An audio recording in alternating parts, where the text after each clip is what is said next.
Okay, thank you. Now we do the eyeball. The eyeball. We identify the external structures. Then we do the extrinsic eye muscles. Bam, bam, bam. So what is this right here? The one we cut. There's the cornea, my excellent friends. Of course it is. And then this brown. So this one had brown eyes. This sheep had brown eyes. Okay. The iris. And then the hole in the middle is the pupil. And most of the time you can see the lens behind it. Okay. All right. And then this other part is called the sclera. Yes. Excellent, my excellent friends. Then, when to identify the extrinsic eye muscles, we start with the short side. We said we look at the short side, and whichever one is busy, we start there. Okay. This one, does it look busy for you? No, it's not so busy. Well, it's chilling. This one is not so chilling, but it's just that they removed the other one that is supposed to be partnered with it. Okay. So, I will divert just to this eyeball for 2 seconds. You know what I'm saying? We said this is the other side. We said it's not so busy. Okay. So we leave it well alone, and then we go to the other short side, and we see that it's got this one here sticking out on the side. So this is the lateral side, because then there's another one sticking out going towards the bottom. So this is the inferior oblique, and this is the lateral rectus. So the side that has two muscles on it, one going at an angle and then the other one going straight out at the compass point, that will be the lateral side. So that means it's on this side of the eye. And therefore you could use that to determine which eye this is. So this is the left eye. Okay. Left eye. So lateral rectus, inferior oblique, since it's pointing to the inferior side, so therefore this is the inferior rectus. Stay there with you, buddy. Inferior rectus. And then on the other short side, therefore this is the, if this is lateral, this is medial. So this is towards the nose bridge. Okay? If this was the inferior rectus, then by default the other long side is the superior. And you can confirm it because you're going to see two muscles there. Okay?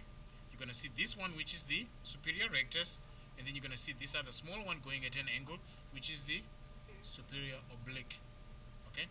In the human, you would be done with the extrinsic eye muscles, but this is not. This is sheep eye. So it's got this retractor bulb at the back. See all this run going on. It literally retracts the eyeball inwards. Okay, to protect from twigs and so forth when it's grazing and so forth like that. And there's the optic nerve. Okay, optic nerve right there. Okay, then we said you scoot the extrinsic eye muscles to the front like that, and then you cut right in front of the retractor bulbi. You'll be cutting the cornea. You'll be cutting the sclera. I was just checking if you're up. Okay. Apparently, I'm not up myself. Okay, the sclera. You'll be cutting through the sclera. Okay, so you open it like a page on a book. You can see the sclera, how tough it is. It's almost like a tennis ball. You see how tough it is. One of the functions of the sclera is to keep the shape of the eyeball. Okay, because the light has to be focused on the back here, on this creamish, sort of brownish solution.